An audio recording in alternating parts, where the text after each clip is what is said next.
Welcome, friends, to the Sunday podcast, presented by Appreciation Sunday. Appreciation Sunday is a growth ministry of the United Pentecostal Church International. And today on the Sunday podcast, we want to help pastors and churches maximize their reach by exposing their church to their community in new and fresh ways. I'm one of your hosts, Ryan Allmon. And I'm Santy, Jimenez. Thank you so much for joining this segment. It's loud.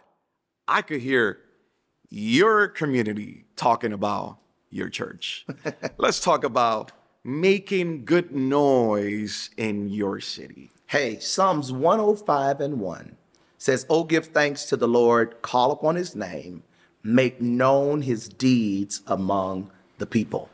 I think that it is imperative that every pastor, church leader, and church member understands that until we open our mouths and get loud about what God has done, no one would ever know of how good he is. Speaking about what God has done will transform, would revolutionize your city. Absolutely. I think sometimes we're afraid as believers to talk about what God is doing for fear of being labeled. Well, fear of being labeled, braggadocious and prideful and arrogant. But I think that the church does itself a disservice when we are not loud about what God is doing. For example, I know all of our children are involved in schools and activities, but I'll never forget my son being a part of a team. And while he was a part of that team, I met so many new people. We baptized so many people as a result of him being connected to that team. But I was at one of his performances for this group that he was a part of. And while I was there, I was sitting where the other parents were, and there was a parent that came up to me. And he said, "I love the fact that every week, sometimes multiple times a week, you're posting the name of somebody and a picture of somebody that's being baptized." Yes. He said, "And I just don't see that from a lot of churches all the time." He said, "And because I've seen that," he said, "I told my wife, we got to go see what this is all about." It's because we're making good noise about what the Lord is doing. Not only that, do we make good noise about what the Lord is doing, but we need to make good noise about what the church is doing in the community. Yes. Sometimes we'll do things, and I've seen this picture on the internet, and you've all seen it. It's the picture of a person giving some groceries to an individual in need, and they got a phone. And taking a picture. Taking a selfie, right? And the family sitting there like, "Can you just give us the stuff?" Yes. And so what has happened is we've taken the approach that everybody that's doing anything is only giving so they can receive something. And what it's caused us to do is we put a muzzle on the testimony of what the church is doing with the help of God in the lives of people. While I don't believe the motive of the person that's just doing the selfie would be proper or correct, I still think the church needs to be mindful and make sure that we don't put a muzzle on reporting what God is helping us to do for our community. I believe that if we would make more noise about the positive things that are happening, it would override and silence some of the negativity our culture has been experiencing. We need a testimony. In a day like today, I'm not trying to preach on the podcast, but in a day like today, we need a testimony. We need a testimony that there is somebody that cares, there is somebody that loves, that's willing to inconvenience themselves so somebody else can have what they need. I think the church in these last days needs to make more noise. I think it could be an effort that all of us will commit to teaching our saints, or the saints of the church, the members of the church, to talk about what the Lord is doing. What if you go next Monday, or if it's a Sunday service, and what if on Monday you go back to your job site and you start speaking about what took place in the service? Yeah. Can you just go in and let them know, hey, today someone got healed of cancer. Yeah. Today the Lord delivered this person from this addiction. Right. And the more you do that, the more they're going to get a desire. It's going to be in them. Whenever they're home, they're going to want to. They're going to say, you know what? I need to go to that church. That's the latest thing going on right now. Are you the latest thing going on? Let me add to that. When the church makes good noise, there's a scripture that says the wealth of the wicked is laid up for the righteous. Yes. And when the church makes good noise about what the church, with the help of God, is doing, you also create an opportunity for people who may not even be connected to your church to partner with your church, Santy. And then I've had people, are you ready for this? In the city I pastor, there is a huge plant, Exxon, and it accounts for a large portion of jobs in our city. And of course, there's a few other plants. There's a lot of plants and things of that nature down in South Louisiana. But I'll never forget a consultant for this plant that I was connected. I don't even know how I connected with this consultant, but this guy, he was a big time consultant. And I'm always talking about our church. If I meet somebody, I'm always talking about the work that the church does in the community, because we have a conviction that wherever the church is, the community should go up because of the church. We literally believe it's our responsibility. Like, it's personal for us. And I'll never forget talking to him about some of the things that were happening. We are in the local high school. We actually have staff at the church that just works at the school. It's incredible. And I was talking to him about the work we were doing, and he said, I want to be a part of something like that. Yes. And he asked the question, how could I help? And I was like, well, I got a couple of ways that you can help. And I began to share. I didn't know what he was going to do. I just started sharing. And everything that I shared with him, the next thing I know, the administrator tells me we had a check come in specifically for this, that, and the other. Wow.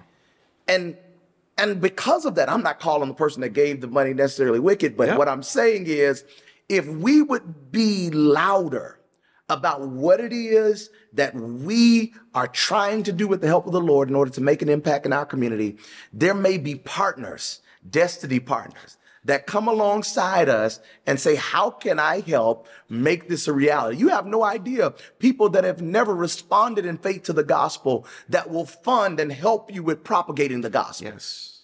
Business owners that hear of what the church is doing in the community. And here's the deal. Some churches I've found as I've traveled throughout Pentecost, there are churches doing incredible things that for fear of being labeled a bragging body, they refuse to say what they're doing. And what we're saying today is one of the systems that can feed the church is you being loud and making good noise about your church. You know, one of the ways we can make good noise about our church, start challenging every person, every constituent to, whenever the church is posting, sharing anything of what God has done, share it. Yes.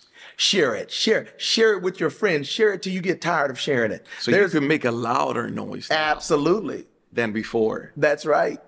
That's what we want. We want you to maximize, have a maximum impact in your community. We want you to see that. Start testing the water. Start trying new things, new methods that are going to get you to that point. And it all starts by you giving what the Lord has given you. Now, this is word of mouth. That's what. Yes. That's how it happens. You know, a visitor, a guest comes in, and then they say, "Hey, look, this is what I saw here." Do a big mouth campaign. Yes. I'd probably win in that one. It needs to happen. It needs to happen. It needs to happen. Because what'll happen is, as the church, the Bible even says, we overcome by the blood of the Lamb and the word of our testimony. And your city, my city, our towns are filled with all sorts of messages and noise.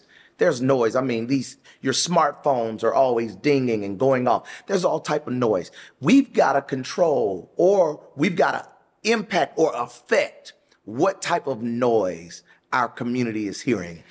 I don't know about you, but I get excited when I hear of churches that are always posting, we did this week. We had this happen. I don't think that should just happen at conferences. And I think that is something that every church, every local church, I'm talking about every small victory, Even the small things matter. So you got to feel free to celebrate that. That's right. And that's what we're trying to do. I think it's kind of taboo. Yes. Especially in our ranks, it's taboo to kind of talk about what you're doing because sometimes it's hard to check the motive of the person. But I'm saying, who cares? If something great is happening, if God is making a way in the life of somebody, tell of his goodness. Psalms 105, it says, make known his deeds among the people. I'm not doing it to compete with the church down the road. I just want people to know God is still healing. God is still working miracles. I want people to know that the church is adopting its community. The church is taking responsibility. The school that we're serving in, it's a DF school. Wow. I told our church, how in the world can we say we're the people of God and have a school right by us that's failing? So let's do something about it. And you know what happened? We started doing something about it, and somehow the word got out, and there were some other business owners. This meeting now, it hadn't fully manifested yet, meaning I hadn't received a check yet, but I feel one might be on the way because they got word of what we were doing, and they said, how in the world can we help you all do more of this type of work?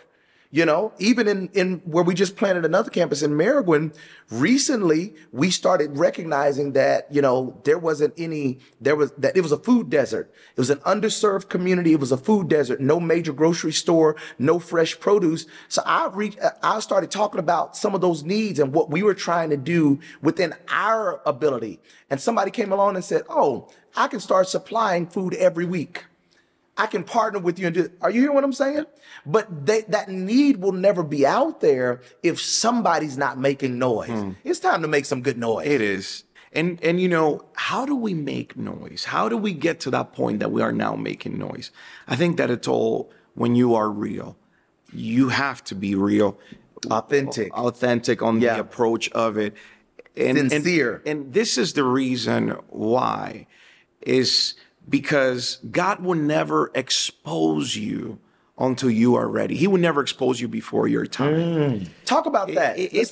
Let's talk about being ready for the exposure that's coming. Now, I know we're getting into another episode a little bit with that, but talk about that a little bit. I think that's good. Brother Eli Hernandez spoke to me one time. He came to the church and we were at a hidden facility. This facility was in between warehouses. It was a warehouse. We converted it into a church. And it was not on a main street. But he told me this. He said, the Lord selects his people and he trains them. And a lot of the times, if you're finding yourself that you are there at that position, at that place, at that situation that you're not, or your church is not exposed, well, it's not time. Don't give up because that's the training grounds. It's like the army. The U.S. sends their best of their best to train in hiding places. Yeah. It's not exposed to everybody. That's where correct. They train is an exclusive place. It's an enclosed place that not everybody has access. The enemy doesn't have access. And people are not there to watch it. So how do you get to that point where you're making a loud noise? You have to be real first. You have to be unique. You have to love on people. And then from there, God just opens the doors. Yeah. And as you're doing that, then now you're finding yourself on a main street, on a main avenue, where it's an even greater noise that you can make. But you have to do that intentionally with everybody. There is a supernatural element to making noise. The Bible says we're laborers together with God. We're working with God. Yes. And we do what we can, then God does what we can't. And so I believe that what you're saying is so true, that as we're setting up and doing what we can, we first have to have a will to talk of his goodness. Yes. You get what I'm saying? We have to intend. That's my intention, to do that. I want to start now talking about his goodness, his grace, his power, what he's doing. And when we set our hearts to do that with the right motive, I believe God just breathes on whatever efforts are happening. Yes. And when he breathes on those efforts, now we've got even bigger stuff to talk about and to make noise about. And I think in these last days, That's what the church needs to do. The world needs it. I tell somebody, and we say this, these are those little catchy phrases we say, that a world in chaos needs a church in revival. But how are they going to hear about it when we start making noise about it? Now, to make noise, you also have to be kind. That's true. That's true. To make noise, you have to smile. That's right. You cannot go to the store. It's got to be good noise. And mistreat that employee. There's no way. There's no way. You know, that's so good.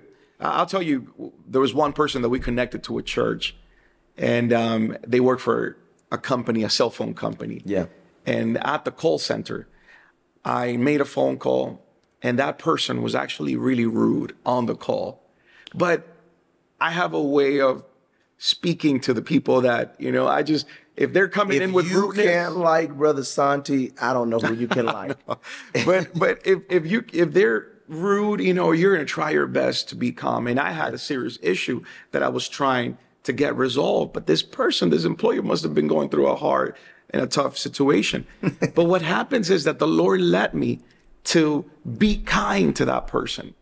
And I said to that person, you know, I started speaking and just on a personal level. And I said, listen, you know, something is going on in your life right now that God wants to deliver you from. Yeah.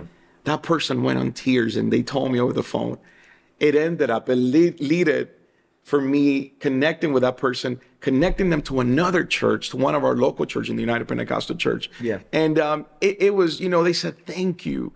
And that person till today is one of the kindest person you could ever meet. Wow. The Lord could transform the hearts. He can. As long as you are kind. Pastor, we want to encourage you as you go into this new year and you're wondering, well, how are we going to face this big challenge of reaching a community that's far from God? Well, it can start with you making some noise. And you might want to get creative and do that in whatever way you want to. One of the ways that Appreciation Sunday is helping pastors and churches make noise in the United Pentecostal Church is by helping you organize what we call Appreciation Sunday. It's a time when you can honor first responders, you can honor educators, you can honor firemen, and you can honor, if you want to honor whoever you want to honor, you can honor janitors if you would like to and thank them for their selfless service. It doesn't matter, but you can honor them and then invite their family and friends to come and watch them be honored on a selected Sunday. And on that Sunday, you can have in the upwards of 150, 45 first-time guests, and it doesn't even cost you a lot. All you're doing is showing love. But as you're doing that, you get an opportunity to make some big noise about what God is doing through the church and how he's using the church to touch its community. Join us in the next segment.